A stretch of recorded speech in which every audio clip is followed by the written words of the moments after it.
Alors bonjour à tous, nous sommes heureux de vous accueillir pour cette présentation de la formation RPPS, responsable de paie du pôle social. Je suis Antoine Le Tuvé, chargé de mission relations entreprises pour le CFA de La Salle. Plusieurs personnes animeront cette présentation. Madame Soisic Doussin, responsable alternance du lycée Pôle Sup de La Salle. Monsieur Gérard Baucher, référent pédagogique de la section RPPS, et Madame Rosane Billan, responsable du service paix et social au sein du cabinet Excellis Conseil, et également formatrice au CFA et tutrice en entreprise, qui eux animeront la deuxième partie. Cette réunion se déroulera en 4 temps. Tout d'abord, Madame Soisic Doussin vous présentera le centre de formation et vous parlera également de la vie des alternants au pôle sud de La Salle. Et Monsieur Gérard Baucher et Madame Rosane Billan croiseront leur regard sur le contenu de la formation et les missions confiées à l'alternant en entreprise. Madame Soisic Doussin détaillera ensuite les informations pratiques de la formation, donc le calendrier, les contrats, les inscriptions, les prérequis. Et nous terminerons ce webinaire par les questions que vous aurez postées sur le chat ou celles qui vous resteront à la fin de cette présentation. Donc, je vais confier la parole à Madame Soisic Doussin. Bonjour à toutes et bonjour à tous. Je suis ravie de vous accueillir aujourd'hui pour cette présentation. Je vais commencer par vous présenter un petit peu le CFA de La Salle. Donc, ce CFA est le centre de formation par alternance du groupe Saint-Jean. Le groupe Saint-Jean assure la sécurisation des parcours grâce à une offre de formation complète, à la fois sur le site de Rennes et le site de Saint-Grégoire. Il regroupe environ 3000 apprenants qui sont formés soit au Collège Immaculé, soit au lycée Jean-Paul II ou au lycée de La Salle ou au pôle sud de La Salle qui, quant à lui, regroupe 490 étudiants et à peu près 180 alternants. Donc, ces jeunes alternants peuvent se répartir différemment sur les formations que le pôle sup de La Salle propose et notamment sur celles en alternance qui sont sur le document que vous visionnez, les formations en bleu.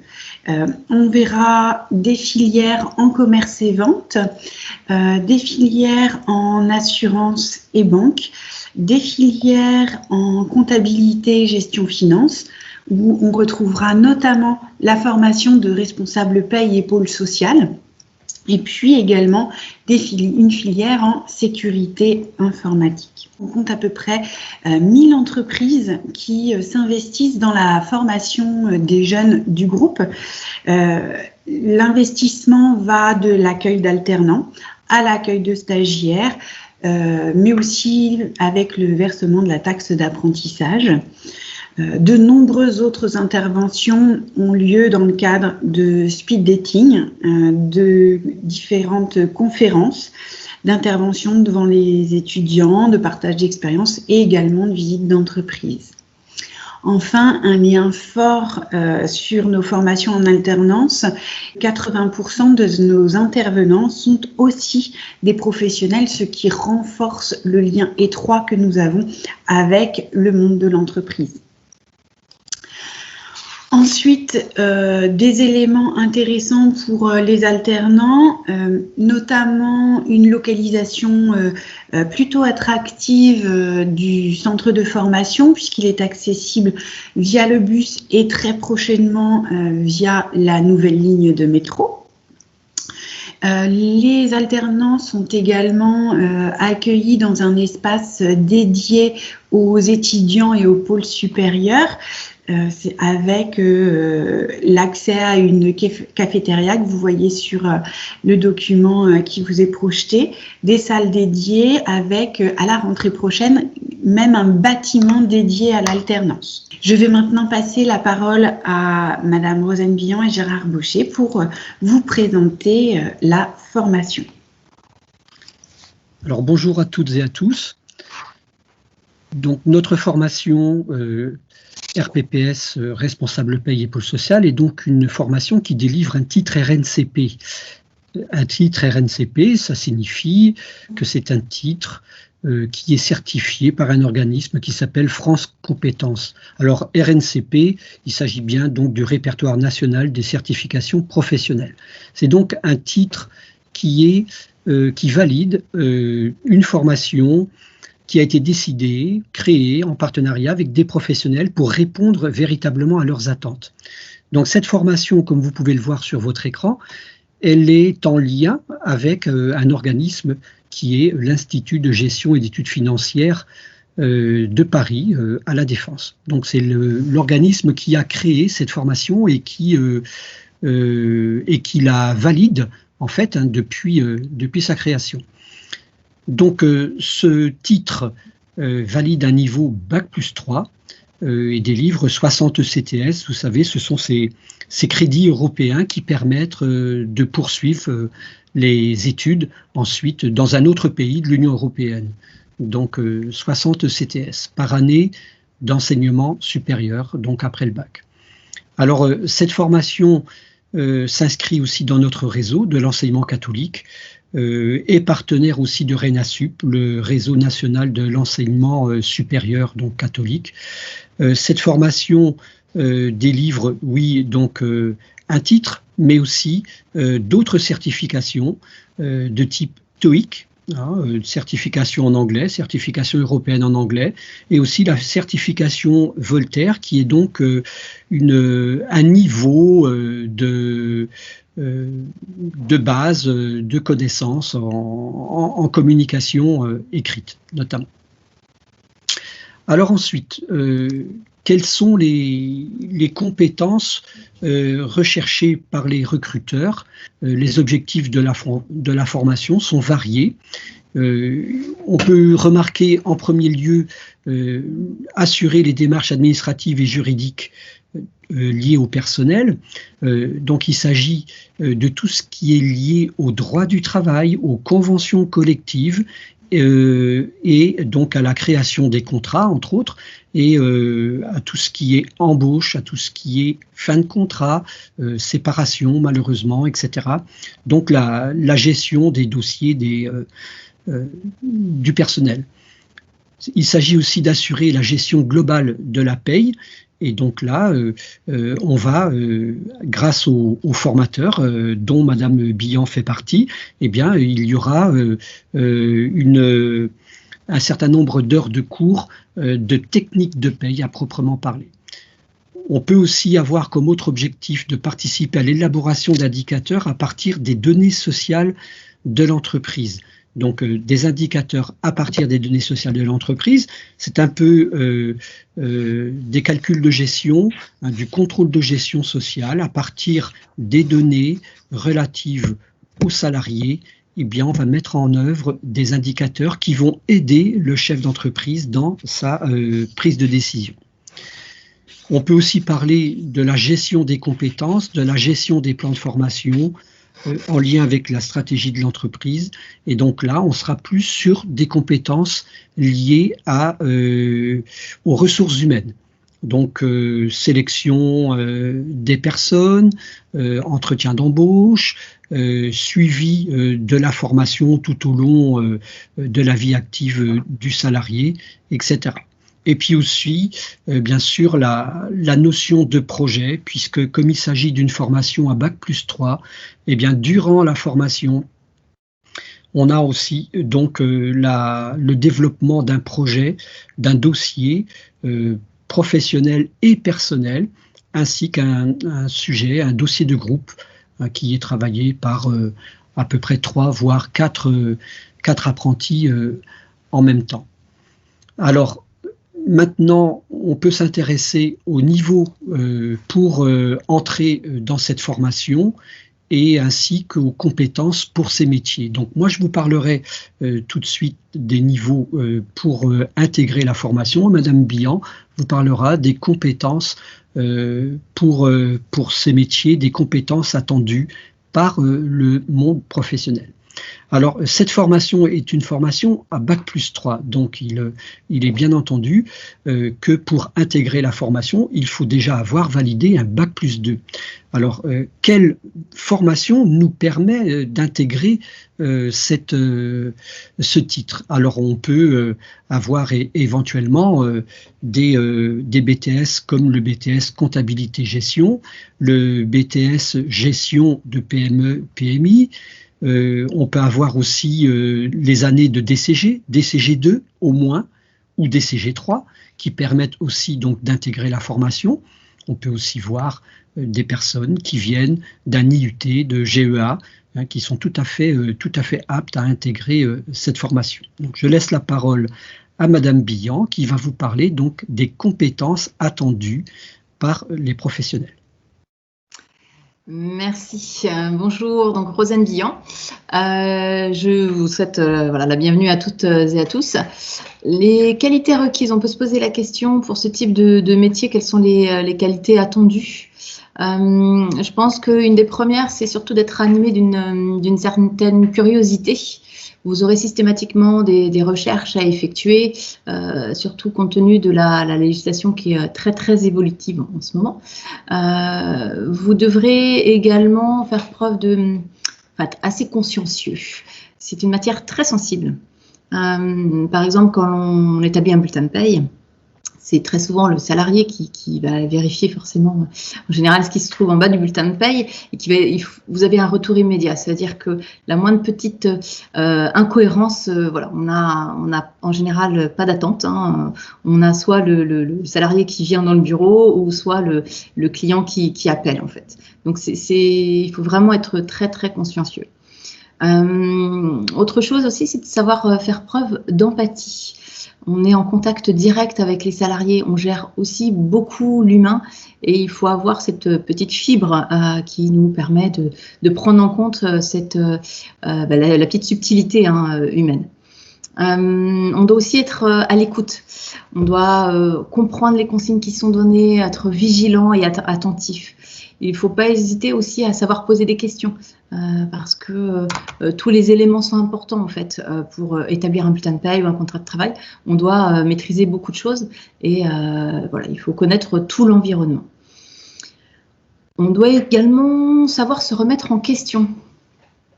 Je faisais référence aux évolutions législatives tout à l'heure et c'est vrai qu'il faut tout le temps s'adapter, évoluer et remettre en question tout ce que l'on a appris jusqu'à présent, revoir les textes qui évoluent sans cesse.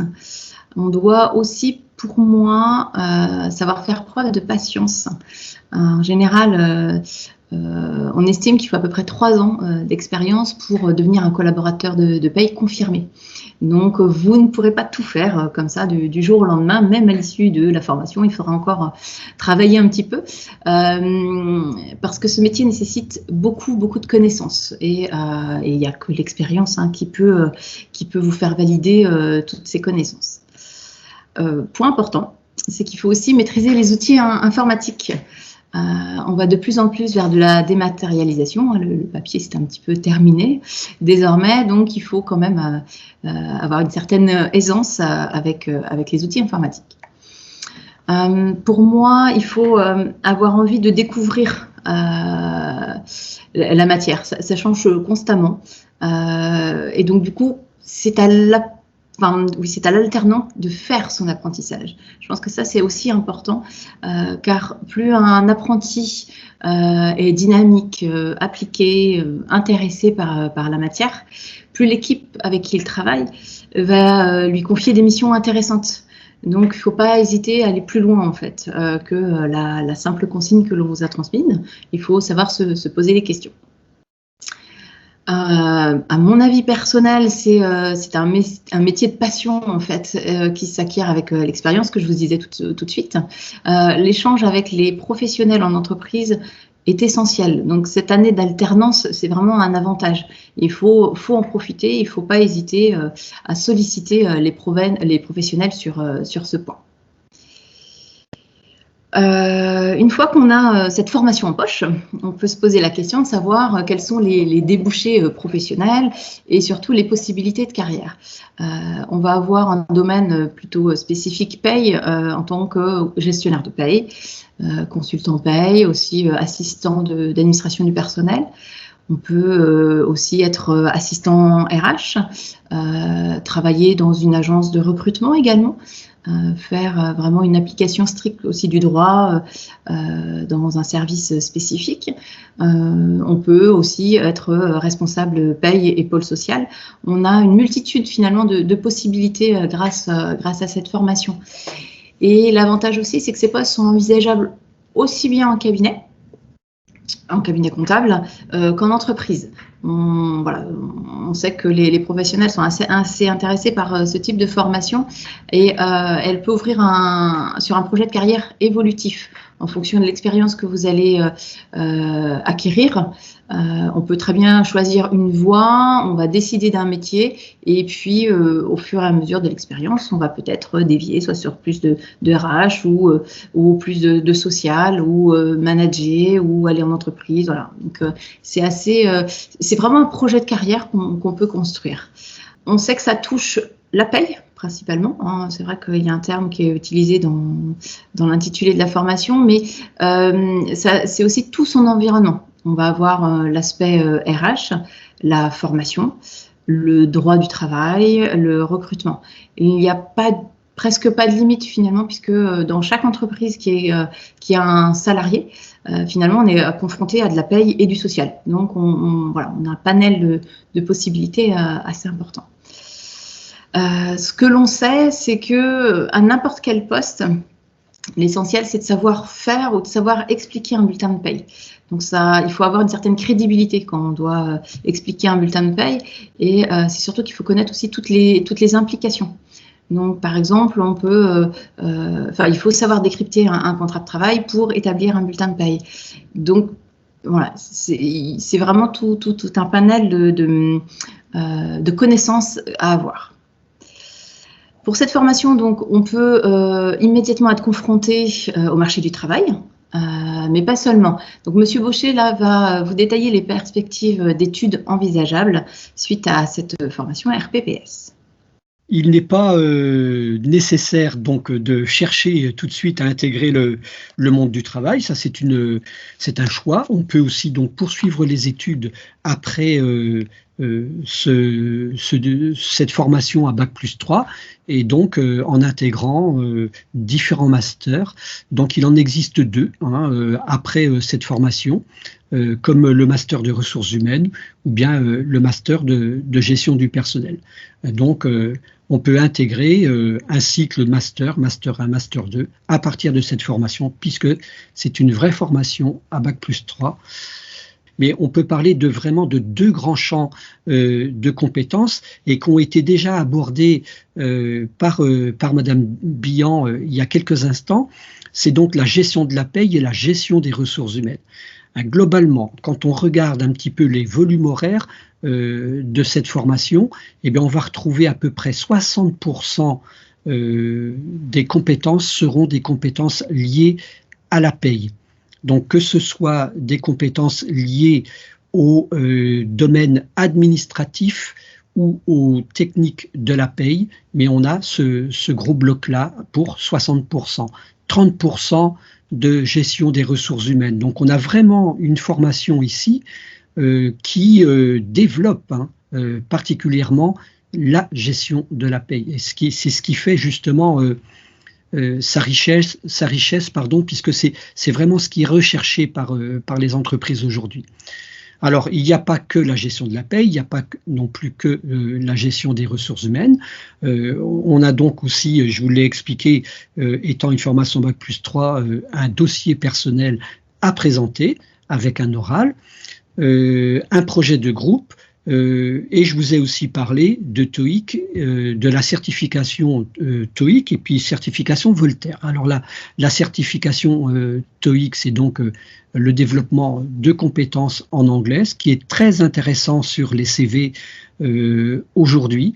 Et puis, le projet Voltaire, c'est donc là aussi des compétences en français et qui sont recherchées par les professionnels afin d'améliorer la communication écrite. Alors, lorsqu'on contacte ces clients, donc les intermédiaires entre les salariés et le cabinet notamment, eh bien, les fautes passent inaperçues à l'oral.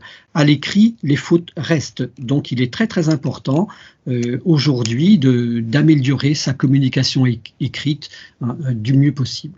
Donc, je laisse la parole à Madame Billan, qui va vous parler à son tour aussi de compétences et donc de mission. Merci. Donc, comme on l'évoque, il y a beaucoup de polyvalence à avoir en fait, et ce que donne aussi cette formation. Et donc, l'alternant doit être en capacité d'assurer des missions diverses et variées. Donc, comme on l'évoquait, principalement liées à l'établissement des payes, des déclaratifs auprès des organismes. Pour autant, il va falloir aussi savoir rédiger un contrat de travail, rédiger des documents de fin de contrat. On peut vous demander d'établir un tableau de bord ou aussi bien votre responsable vous solliciter pour estimer un coût du personnel, la masse salariale. On pourrait très bien aussi être amené à rédiger une annonce pour un recrutement, comme on connaît bien les profils de poste ou vraiment tout ce qui a trait à la RH. On pourrait être amené à faire une analyse des textes de conventions collectives, rédiger une note d'information pour des salariés, faire une analyse des temps de travail par exemple, gérer les visites d'embauche à la médecine du travail ou préparer des entretiens professionnels. Donc en fait, on a un panel vraiment de possibilités sur le monde du travail assez important. Donc il faut vraiment trouver finalement savoir ce qui vous plaît le plus. En tout état de cause, vous aurez systématiquement à gérer toute la vie du salarié au sein de l'entreprise, que ce soit de l'embauche à la sortie, mais vous serez confronté aussi à sa vie personnelle, tous ces événements qui vont impacter le bulletin de paye et les sorties ou autres, et puis donc sa vie professionnelle avec les formations en interne, par exemple. Donc tout ça, vous aurez ces éléments-là à gérer. Donc tous ces éléments font référence à des techniques de paye qui font appel aussi à des notions en droit du travail ou en droit de la sécurité sociale, par exemple. Donc, ce qui est le plus complexe finalement, c'est de savoir expliquer simplement des calculs complexes. Vous devrez réussir à vous faire comprendre aussi bien d'un salarié que de votre responsable. Donc c'est un langage assez particulier, des fois qui peut être compliqué, et il faut falloir l'expliquer assez simplement. Dans votre futur métier, vous effectuerez donc soit toute la totalité du process lié aux salariés, ou soit une seule partie. Par exemple, dans les agences de recrutement, vous aurez la partie en amont. Mais vous devrez également connaître toutes les implications, tout ce qui est contrat de travail, bulletin de paye. C'est pas parce qu'on ne fait qu'une seule partie du process qu'il faut pas connaître l'intégralité de ce process. Donc c'est pour l'ensemble de ces raisons que cette formation est intéressante pour les alternants, mais également pour les professionnels. Elle est en adéquation avec nos attentes, nous, sur le terrain. Donc vous ressortirez avec un diplôme, mais surtout avec 1 an d'expérience. Et sur le marché du travail, avoir un an d'expérience, ça fait toute la différence. Donc c'est vrai que là, c'est pour ça que l'alternance, pour moi, est assez intéressante à ce niveau. Je vais laisser la parole à Soisic Doussin, qui va vous évoquer les modalités pratiques de cette formation. Oui, alors pour passer aux aspects pratiques, nous allons pouvoir aborder différents points, notamment en premier lieu l'inscription. Donc pour s'inscrire à cette formation, vous pouvez vous rendre sur notre site internet et déposer un dossier dans l'espace de candidature dédié. Ce dossier est transmis à la commission de recrutement qui propose un rendez-vous, actuellement une visio, effectivement, et des tests à réaliser en ligne. À la suite de cette rencontre, une réponse est donnée assez rapidement. Ensuite, notre chargé de relations entreprises, Monsieur Antoine Letuvet, que vous avez entendu et vu en début de session, prend contact avec les candidats n'ayant pas encore d'employeur pour les accompagner dans leur démarche de recherche. Et toute admission et démarrage de formation est bien évidemment conditionnée à l'obtention du Bac+2 et à la signature du contrat d'alternance. Le calendrier d'alternance a été élaboré en partenariat avec les entreprises pour une prise en compte du besoin des employeurs. Les périodes de formation sont situées en milieu de mois pour que les alternants soient présents en entreprise à la période des payes. Donc les temps en centre sont d'une durée entre 1 et 2 semaines selon les périodes. Ce calendrier est à présenter aux employeurs dès le premier entretien, car il va lui permettre d'acter la compatibilité de la formation avec ses besoins de présence de l'alternant. C'est donc un élément important de la candidature, au même titre que le CV et la lettre de motivation. En ce qui concerne le contrat d'alternance, la formation peut se réaliser via un contrat d'apprentissage ou un contrat de professionnalisation compte tenu de l'âge des candidats. Lorsque le candidat et l'employeur se sont entendus sur un contrat de travail, le service alternance collecte les informations et prépare les différents documents à transmettre à l'employeur pour pouvoir démarrer le contrat en temps et en heure. Enfin, on arrive à la partie intégration au centre de formation où là, les alternants sont invités à participer à une réunion avant le démarrage de la formation. Tous les détails organisationnels de l'établissement y sont abordés, comme les différentes aides aux apprentis notamment, les droits et devoirs des apprenants, la façon dont sont gérés les plannings pendant la formation, les différents accès, compte internet, compte utilisateur, etc. Durant toute l'année, nous restons près de vous pour vous accompagner et pour répondre à toutes les questions que vous pourriez avoir à nous poser. Merci Madame Doussin pour tous ces éclaircissements. Merci à Monsieur Baucher et à Madame Billan d'être rentrés dans le détail des programmes, des prérequis et des débouchés. Nous allons à présent répondre à vos questions si vous en avez. Alors j'en ai une première. Quel type de test pratiquez-vous pour l'intégration dans cette filière RPPS ? Ce sont des tests en ligne qui sont à réaliser préalablement à l'entretien avec la personne de la commission de recrutement. Ces tests sont des tests en français, en anglais. Il y a également des tests de logique et de culture générale. Ce qu'il faut savoir, c'est que ce ne sont pas ces tests qui vont décider de l'admission ou non, mais c'est vraiment en complément de l'entretien qui est réalisé par la commission. Donc, et qui permet de compléter tout le process. Très bien, donc, voilà. C'est noté. Alors, est-ce que vous avez d'autres questions ?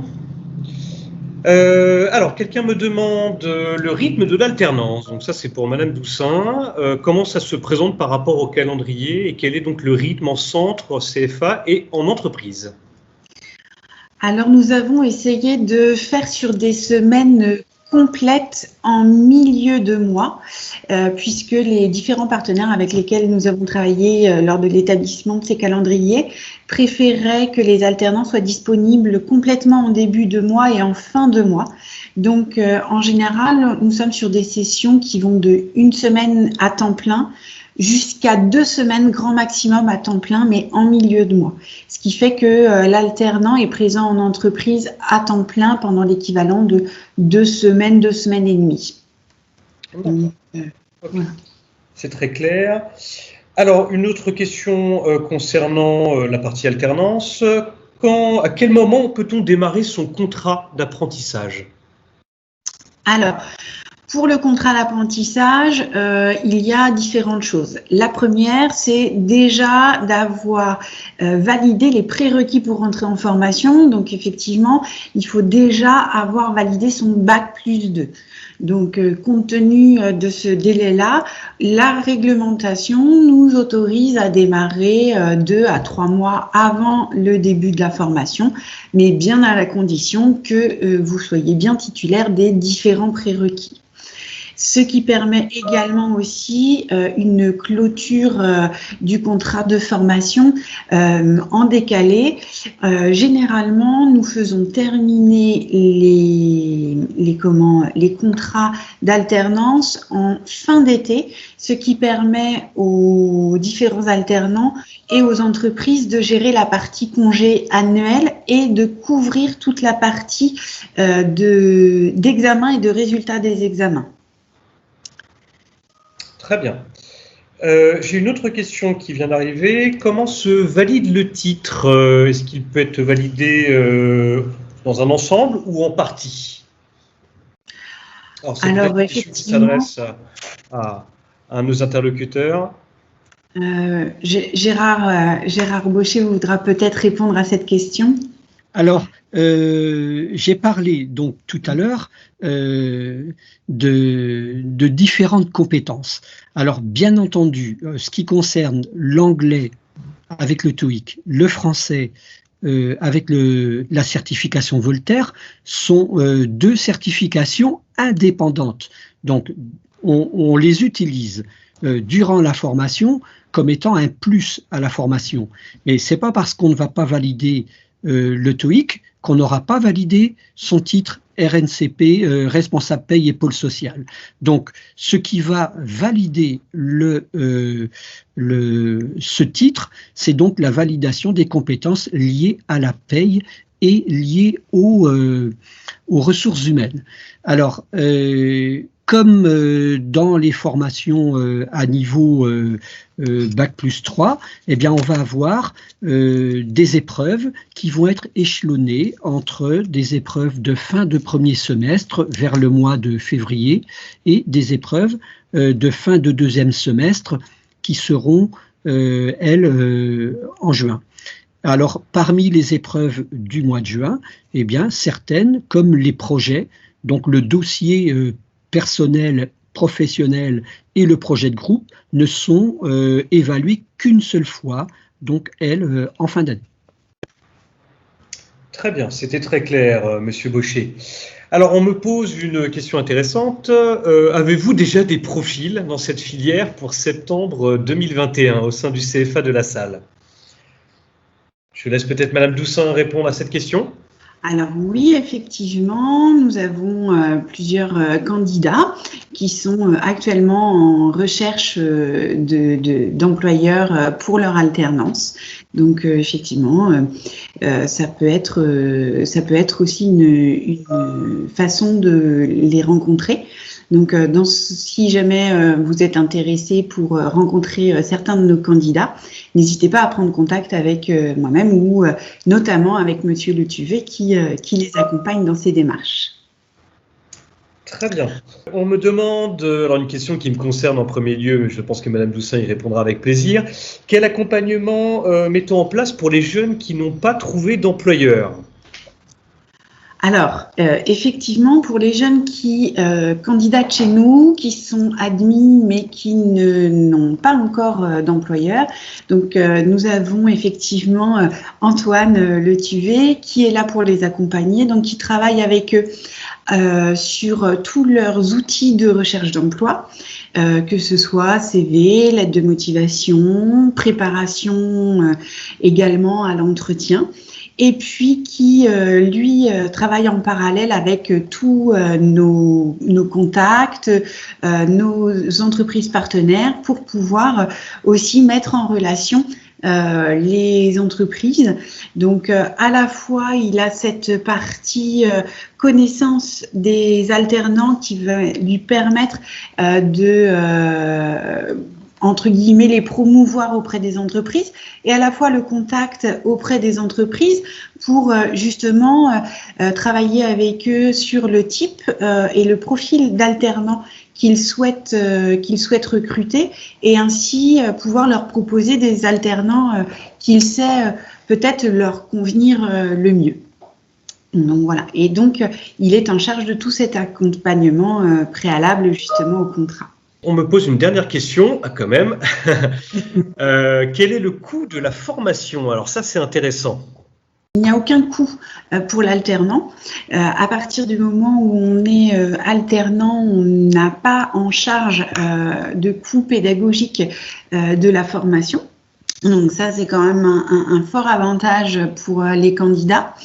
Et pour les entreprises, donc le coût notamment est de l'apprentissage et celui de France Compétences, c'est-à-dire que le groupe Saint-Jean a fait le choix de ne pas pratiquer de reste à charge, c'est-à-dire que nous nous alignons sur les tarifs validés par les OPCO des entreprises. Ce qui fait que à la fois donc l'alternant lui n'a pas de frais à avancer pour sa formation, et l'entreprise n'aura donc à sa charge que la rémunération de l'alternant, puisque c'est l'OPCO qui prendra en charge le coût de la formation. Et petite précision aussi importante, c'est qu'il y a une aide jusqu'au 31 décembre pour l'embauche d'apprentis, qui est très conséquente pour les entreprises et qui peut vivement inciter à prendre un apprenti. Oui, tout à fait. Alors du coup, je complète le propos de Rosette. Effectivement, dans le plan de relance de l'apprentissage qui avait été mis en place l'année dernière et qui a été prolongé jusqu'au 31 décembre de cette année, pour l'embauche d'un apprenti mineur, alors ça nous concerne un petit peu moins sur le bachelor, mais mineur, l'aide est de 5 000 €. Et pour l'embauche d'un apprenti majeur, l'aide est de 8 000 €, effectivement. Donc, effectivement, ça peut être une aide pour des entreprises dans le choix. Un argument choc pour les apprenants. Alors, j'ai une autre question qui va concerner plutôt Monsieur Baucher. Dans le programme RPPS, y a-t-il des heures qui sont spécifiquement dédiées au suivi de projet? Et dans ce cas-là, qui accompagne le suivi de projet? Eh bien, ça tombe bien, puisque oui, il y a des heures qui sont dédiées au suivi de projet, et qui accompagne, eh bien, c'est moi-même qui accompagne les suivis de projets individuels. Donc, j'accompagne les jeunes sur leur réflexion, essayer de trouver au sein de leur service ce qui peut faire l'objet d'un projet, et les aider à formuler leurs problématiques, et puis aussi bien sûr un accompagnement régulier. Alors c'est souvent en centre de formation durant les heures de cours, ou alors comme c'est le cas en ce moment, c'est aussi à distance. Donc la semaine dernière, je les ai toutes rencontrées en visio, individuellement, jeudi après-midi, et donc tout le monde apprécie cet accompagnement. C'est noté. Très bien. Écoutez, je pense qu'il va être temps de clôturer ce webinaire sur la présentation de la formation RPPS. Donc, n'hésitez pas à nous solliciter par tous les canaux possibles. Je vous remercie de votre attention, de votre participation, et je vous souhaite une très bonne journée. Merci à tous. Merci à tous. Au revoir. Au revoir. Bonne journée. Merci.